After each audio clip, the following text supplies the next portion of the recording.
الشیطان الرجیم بسم اللہ الرحمن الرحیم الصلاة والسلام علیک یا سیدی یا رسول اللہ وعلی آلک واصحابک یا سیدی یا حبیب اللہ الصلاة والسلام علیک یا سیدی یا رسول اللہ وعلی آلک واصحابک یا سیدی یا نبی اللہ الصلاة والسلام علیک یا سیدی یا رسول اللہ وعلی آلک واصحابک یا رحمۃ للعالمین صلی اللہ علیہ وآلہ وسلم۔ تمام تعریفیں، سب طرح کی تعریفیں اللہ ہی کے لیے، تمام تعریفیں، سب طرح کی تعریفیں رب کائنات ہی کے لیے، جس نے آدم علیہ السلام سے مخلوق کو پیدا فرمایا، اور درود ہو، سلام ہو اس ذات عالی پر، اس ذات پاک پر جنہیں اللہ تبارک تعالیٰ نے سب سے پہلے پسندیدہ بنایا۔ وہ میرے آقا و مولا ہیں، وہ میری مرشد پاک کے آقا و مولا، وہ ہم تمام غلاموں کے آقا، وہ اس کائنات کے مرکز اور خوبصورتی کے تخت پر جلوہ فرما ہے، وہ اس کائنات کے مرکز اور خوبصورتی کے تخت پر جلوہ فرما ہے، وہ تمام انبیاء علیہ السلام پر آخری مہر ہے، وہ اول بھی ہیں، وہ آخر بھی ہیں، آپ ظاہر بھی ہیں، باطن بھی۔ اے اللہ، وہ تیری ساری مخلوق میں، ساری کائنات میں تیری خالقیت کے کل دائرے میں سب سے بہتر ہے۔ اے اللہ، ان پر ہمیشہ ہمیشہ درود و سلام ہو۔ اے اللہ، ان پر ہمیشہ ہمیشہ درود و سلام ہو۔ اللہ تبارک تعالیٰ کا بڑا کرم ہے، بڑا فضل ہے، اس کی خاص عنایات ہیں، خاص مہربانی ہے، بلکہ اس کا احسان عظیم ہے ہمارے وجود لطیف پر، ہمارے قلب و باطن پر، کہ اس نے ہمیں نبی اکرم صلی اللہ علیہ وآلہ وسلم کے صدقے سے، آپ کے گھرانے کی خیرات سے، اپنے مقبولوں کی بارگاہ میں اپنے ذکر کے واسطے جمع ہونے کی توفیق بخشی۔ اللہ تعالیٰ اس توفیق کو استقامت و دوام عطا فرمائے۔ تو آج کی جو گفتگو کا آغاز تھا وہ لفظ توبہ سے ہے، جسے ہم توبہ سمجھتے ہیں، حقیقی معنوں میں ہم اس کے معنی سے، معنوی طور پر ہم اسے اس طرح سے نہیں سمجھ سکے آج تک جس طرح سمجھنے کا حق تھا۔ جس توبہ کو ہم توبہ سمجھتے ہیں وہ حقیقی معنوں میں کیا ہے، آج اس پر بات کی جائے۔ جب بندہ توبہ کرتا ہے، استغفار کرتا ہے، اللہ تبارک تعالیٰ نے ارشاد فرمایا قرآن پاک فرقان حمید کے اندر، اللہ بہت سی توبہ کرنے والوں سے محبت فرماتا ہے، جو بہت زیادہ توبہ کرنے والے ہیں، استغفار کرنے والے ہیں، اور رب ان سے محبت بھی کرتا ہے، رب ایسے بندوں کو خوب پسند فرماتا ہے۔ اب یہ جو توبہ ہے یہ کیا ہے؟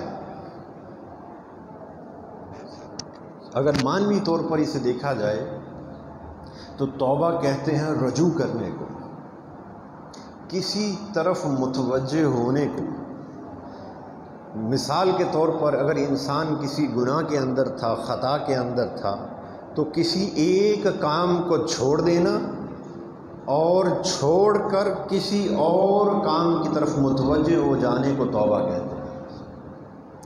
اب بندہ جب ابتدائی قاعدے کے اندر اس کے مراحل ہیں، مراتب ہیں، ایک تو توبہ ہوتی ہے،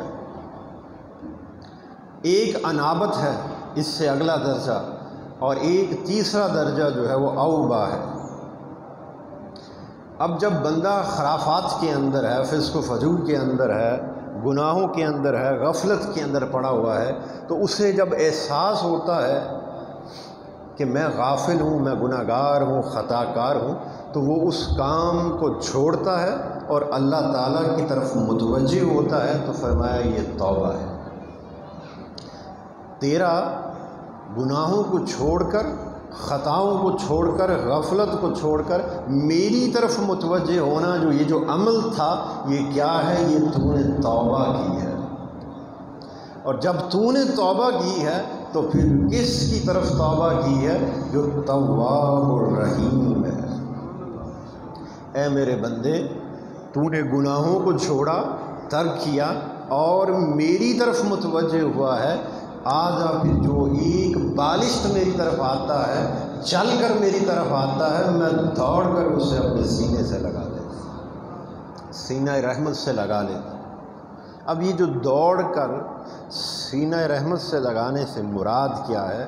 اللہ تعالیٰ کی رحمت بندے کو اپنی طرف کھینچتی ہے۔ میں بڑی خاص بات کر رہا ہوں، جب بندے کے اندر، من کے اندر یہ ارادہ قائم ہو جائے کہ میں نے گناہوں کو ترک کر دینا ہے، اس خطا پر اصرار نہیں کرنا، بس اللہ تعالیٰ کی طرف متوجہ ہونا ہے، جب یہ احساس پیدا ہوتا ہے تو پھر بس وہ جو فرمایا نا کہ تو چل کر آ، میں دوڑ کر تجھے سینہ رحمت سے لگاؤں گا، وہ پھر اس کا سلسلہ، اس کا دروازہ کھل جاتا ہے۔ اور اس کی مثال کیا ہے کہ جب بندہ تہجد پڑھنا شروع کرے، میں اسے عرف عام میں لانے کے لیے سمجھا رہا ہوں آپ کو کہ پتہ کیسے چلے گا کہ ہم اللہ کی طرف چل پڑے ہیں اور رب نے ہمیں تھاما ہے کہ نہیں۔ جب بندہ ابتدائی قاعدے میں تہجد کی نماز شروع کرتا ہے، نوافل شروع کرتا ہے، تو ایک دن وہ کسی کو کہہ دیتا ہے کہ مجھے اٹھا دینا، ایسا ہی ہے ابتدائی قاعدے میں، گھر والے اس کو اٹھا دیتے ہیں، یا وہ الارم لگا لیتا ہے اور الارم لگنے سے اس کی آنکھ کھل جاتی ہے، وہ پڑھتا ہے۔ ایک دن، 2 دن، 3 دن، وہ کس وجہ سے نیند کو چھوڑ کر اللہ کی طرف متوجہ ہو رہا ہے؟ بولیے نا، ایسا ہی ہے، آج خود ہو رہا ہے۔ پھر فرمایا کہ ایک لمحہ ایسا بھی آتا ہے کہ آپ کو نہ کسی گھر والے کی ضرورت پڑتی ہے، نہ الارم کی ضرورت پڑتی ہے، آپ کی آنکھ خود ہی اس لمحے کھل جاتی ہے اور آپ کو کوئی قوت ایسی محسوس ہوتی ہے کہ آپ کو اٹھا کر آپ کے بستر سے اللہ تعالیٰ کی بارگاہ میں جائے نماز پر کھڑا کر دیں۔ بولیے ایسا ہوتا ہے کہ نہیں ہوتا؟ آپ کی جب روٹین نماز پڑھنے کی پابندی کے ساتھ بن جائے تو خواہ کتنی بھی نیند کیوں نہ آتی ہو، آپ کی آنکھ خود بخود اس وقت کھل جاتی ہے۔ بولو، کھلتی ہے کہ نہیں؟ وہ کون کھولتا ہے؟ وہ اللہ کی رحمت ہے جو آپ کو اپنی طرف کھینچتی ہے۔ فرمایا کہ تو چل کر آ، میں دوڑ کر تجھے اپنی آغوش رحمت سے لے لوں گا۔ تو جب بندہ اللہ تعالیٰ کی طرف متوجہ ہوتا ہے، ناقص ہے نا، ایک دن اٹھا، دوسرے دن اٹھا، اور از خود جب یہ کوشش کرتا ہے تو رب دیکھتا ہے کہ پرندے کا بچہ جب پیدا ہوتا ہے تو وہ لڑکھڑاتا ہے کہ نہیں؟ بولو، ایک دفعہ لڑکھڑائے گا، دوسری دفعہ، تیسری دفعہ ماں پاس ہوتی ہے، اس کو تھوڑا سا سہارا دے دیتی ہے، ایسا ہی ہے۔ پھر ایک وقت ایسا بھی آتا ہے کہ وہ پھڑپھڑاتا پرواز اس کو میں نصیب ہو جاتی ہے۔ اسی طرح وہ تو ماں تھی جو اسے سہارا دیتی تھی، اور رب نے فرمایا میں 70 ماؤں سے زیادہ پیار کرنے والا ہوں۔ جب میرا بندہ میری طرف متوجہ ہوتا ہے، خرافات کو چھوڑ کر ان چیزوں کو جسے میں ناپسند فرماتا ہوں، میری خاطر، میری رضا کی خاطر چھوڑ کر میری طرف متوجہ ہوتا ہے، تو پھر میں اس کو گرنے نہیں دیتا، تھام لیتا ہوں، اسے پکڑ کر تھام کر اپنی آغوش رحمت میں لے لیتا ہوں۔ تو یہ تو ایک توبہ کا ابتدائی تھا۔ اب اس سے اگلا جو مرتبہ تھا وہ انابت تھا۔ اب توبہ سے انابت کا جو سفر ہے، توبہ انسان جب گناہوں سے توبہ کرتا ہے تو وہ کس شے کی وجہ سے کرتا ہے؟ آپ اسے سمجھنے کے واسطے اپنے احوال پر غور کریں۔ اگر آپ کو یہ احساس ہو جائے کہ آپ نماز نہیں پڑھتے، آپ اللہ کا ذکر نہیں کرتے، روزہ نہیں رکھتے، دیگر اعمال صالحہ نہیں کرتے، آپ کے اندر احکامات دین نہیں ہیں، اس چیز کا جب احساس ابتدائی قاعدے کے اندر پیدا ہوتا ہے تو آپ کو کون سی شے ہے جو اللہ تعالیٰ کی طرف متوجہ کرتی ہے، اس شے پر غور کریں، اس کیفیت پر۔ سب سے پہلے ہمیں جب یہ پتہ چلتا ہے کہ ہم غافل ہیں، اس کے بتائے ہوئے کاموں پر ہم نہیں چل رہے، اس کی نافرمانی پر ہیں، تو ہمیں سب سے پہلے خیال آتا ہے اس کے غصے کا، غضب کا۔ بولو ایسا ہی ہے نا؟ سب سے پہلے کس شے کا خیال آئے گا؟ اس کے غصے کا، کہ ہم تو وہ کاموں میں ہیں جس سے وہ ناراض ہوتا ہے، جس سے اس نے ناپسند فرمایا ہے، تو ہم تو ان کاموں کے اندر لگے ہوئے ہیں۔ تو سب سے پہلے ہمارا جو سامنا ہوتا ہے وہ اللہ تعالیٰ کے غصے سے ہوتا ہے۔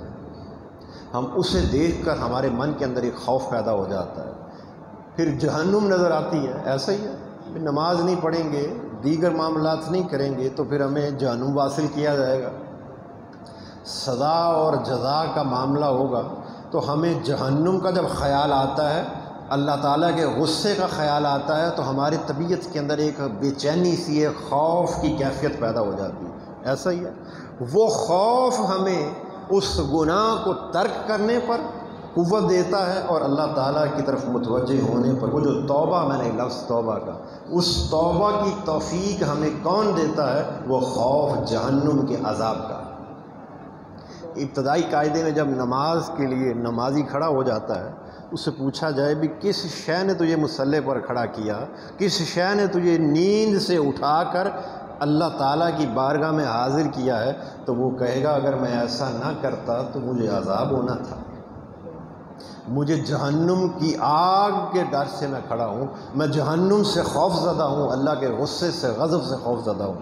ایسا ہی ہے، تو فرمایا کہ جسے ایسی کیفیت نے اٹھا کر میری بارگاہ میں حاضر کیا ہو تو سمجھ جاؤ کہ اسے توبہ نصیب ہوئی، اس کے قلب و باطن پر توبہ کا دروازہ کھول دیا گیا۔ اب وہ جو انابت ہے، اس سے آگے کا مرتبہ وہ کیا ہے؟ ان اولیاء و صالحین کاملین، جو میں نے جو حالت بیان کی کہ ایک وقت ایسا بھی آتا ہے کہ ہمیں کسی کے اٹھانے کی ضرورت نہیں رہتی، ہم خود ہی اٹھ جایا کرتے ہیں، ہمارے قدم جو ہیں وہ خود بخود مسجد کی طرف، نماز کی طرف چلنا شروع ہو جاتے ہیں۔ وہ جو جب لمحہ آتا ہے تو پھر فرمایا کہ اس وقت اسے جہنم کا خوف نہیں رہتا، اسے آخرت کے حسین لمحات دکھائے جاتے ہیں۔ میں بڑی خاص بات کر رہا ہوں، اسے حور و قصور کا خیال آ جاتا ہے، اس سے جنت کا، غلمان کا خیال آ جاتا ہے، اخروی نعمتیں اسے جو قرآن پاک کی تلاوت کرتا ہے جب، تو اس پہ جب بیان آتا ہے جنتوں کا تو وہ اس کو تصور کرتا ہے، حور و قصور کو تصور کرتا ہے، غلمان کو تصور کرتا ہے، آخرت کی بہتریوں کو تصور کرتا ہے۔ تو پھر یہ جو ایسی کیفیت کے اندر میری بارگاہ میں حاضر ہوتا ہے تو بس پھر سمجھ جاؤ کہ اس پر توبہ کا دروازہ تو کھلا ہی کھلا ہے، اب اس پر انابت کا دروازہ کھل گیا ہے۔ میری بات کو سمجھ رہے؟ پہلے جہنم کے خوف سے نماز پڑھتا تھا، اسے سمجھنے کے لیے آسان کر لیں، اب نماز خوف کے لیے نہیں پڑھتا، اب جنت کی طلب میں پڑھتا ہے۔ پروردگار وہ جو جنت جس کا تو نے تذکرہ اپنے کلام پاک میں فرمایا ہے، وہ حور و قصور، وہ جنت کی نہریں، وہ اخروی نعمتیں، وہ غلمان، وہ ساری کیفیات جو تو نے جس کا انعام اپنے مقربین نیک صالح لوگوں کے لیے تیار کر رکھا ہے، بس اس کی چاہت دل میں رغبت پیدا کرتی ہے اور بندہ اللہ تعالیٰ کی طرف متوجہ ہوتا ہے۔ تو فرمایا جس کا دل کا حال ایسا ہو جائے پھر اب وہ توبہ پر نہیں رہا، یعنی توبہ کا معنی کیا ہے؟ رجوع کرنا۔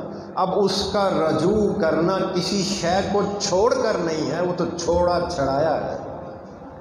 میں تھام جو لیا، گناہوں کو چھوڑ کر آیا تو توبہ تھی نا، اب وہ توبہ نہیں رہی، اب وہ انابت بن گئی ہے۔ وہ جو اللہ تعالیٰ نے فرمایا قلب منیب، انابت والا دل، یعنی ہر لمحہ اللہ تعالیٰ کی طرف جھکے رہنے والا دل، اس کی توجہ کا مرکز رب کی ذات بن جاتی ہے، اس کی جنت بن جاتی ہے، غلمان بن جاتے ہیں، حور و قصور، جنت کی نہریں، فضائیں، نور ہی نور اس کی توجہ کا مرکز بن جاتا ہے۔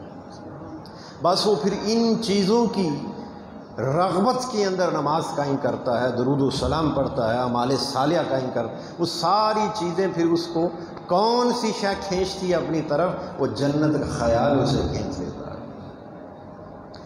تو وہ فرمایا کہ اس لمحے بندہ انابت والا ہوتا ہے۔ پھر فرمایا میرے خاص بندے ایسے بھی ہیں جو توبہ پر نہ رہے، انابت پر نہ رہے، وہ اوبا کے مقام پر پہنچ چکے ہیں۔ وہ اوبا کیا ہے؟ فرمایا وہ تم نماز پڑھتے ہو گناہوں کے خوف سے، خطاؤں کے خوف سے، میری ناراضگی کے خوف سے، جہنم کے خوف سے، اور سن لو جو میرے ہیں ان پر نہ کچھ خوف ہوگا نہ وہ غمگین ہوں گے۔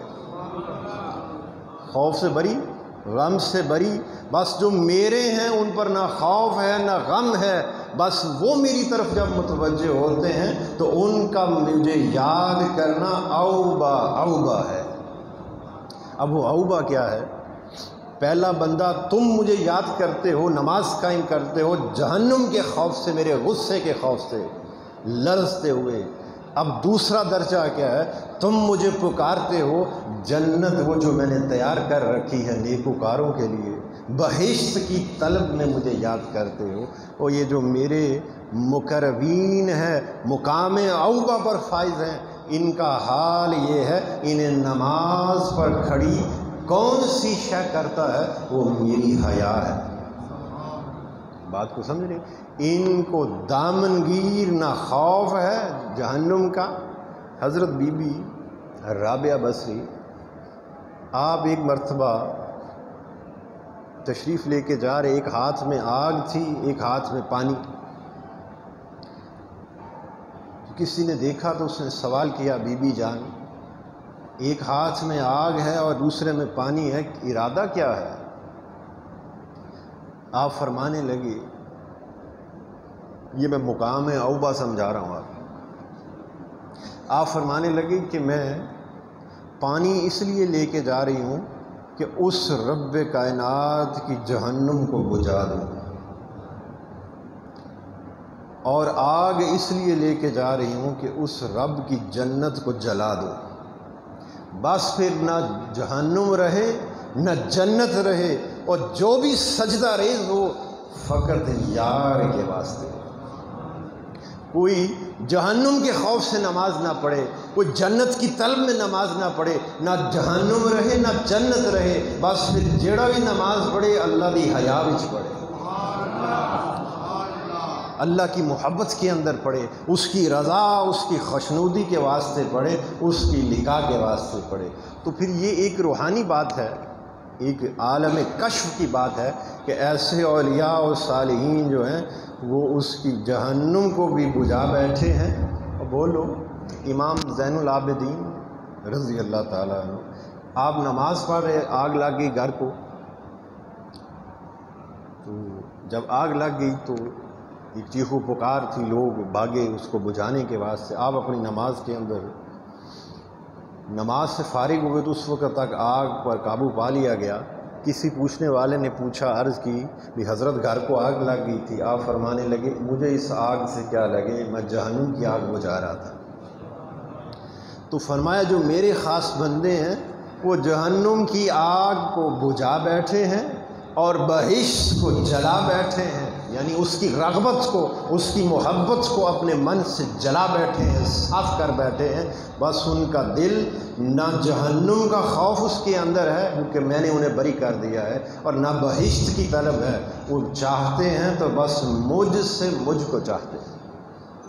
حضرت داتا گنج بخش رضی اللہ تعالیٰ عنہ آپ فرماتے ہیں کہ ہم اس مقام پر ہیں، اللہ تعالیٰ نے ہمیں وہ مقام عطا فرمایا ہے کہ ہمیں دنیاوی ساز و سامان اور راحت و سکون کی طلب تو ہمارے وجود کے قریب بھی نہیں آتی، عہدہ و منصب کی چاہت، دنیاوی راحت و سکون کا جو سامان ہے ہمارے دل کے قریب ترین بھی نہیں آتا، مگر جو اخروی نعمتیں ہیں فرمایا اس کا خیال ہمارے دل میں آ جایا کرتا ہے کبھی کبھی۔ وہ خیال کیسے آ جاتا ہے؟ جب اللہ کا کلام پڑھتے ہیں، اس میں مضمون جنت کا ہو، حور و قصور کا ہو، نوری مخلوق کا ہو، تو جب اسے پڑھتے ہیں تو اس کا خیال کہ اللہ تعالیٰ نے فرمایا کہ جب میرے خاص بندے کلام پڑھتے ہیں تو گویا وہ جنت کو سامنے دیکھ رہے ہوتے ہیں۔